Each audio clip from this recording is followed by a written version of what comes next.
वास्तूमध्ये मेन तर एंट्रन्स आणि ब्रह्मस्थान या दोन गोष्टी खूप महत्वाच्या आहे. ब्रह्मस्थान हे रिकामं हवं आणि एंट्री अगदी व्यवस्थित हवी. म्हणजे एंट्री म्हणजे वास्तुपुरुषाचं नाक म्हणा की जसा श्वास घेतो आपण म्हणतो की तसा श्वास घेतल्यामुळेच माणूस जगू शकतो. हा, तर एंट्रन्स म्हणजे हे नाकाचं काम करतं. ओके, इतकं महत्व आहे. म्हणजे पूर्वी बघा, पूर्वीची घरं ही 2 दार असायचे, 2 दरवाजा असायचे. बरोबर. आता तो एकच केलेला आहे.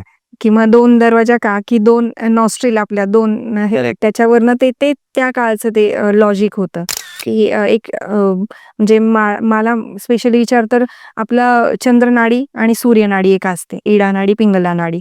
त्यावरनं ते लॉजिक आहे की वास्तूमध्ये शक्यतो 2 दरवाजे असावेत. वास्तूमध्ये 2 दरवाजे हवेत. म्हणजे एंट्रन्स साठी का मॅम? हा, म्हणजे पूर्वीच्या काही नाही का घरांना 2 दरवाजे होते.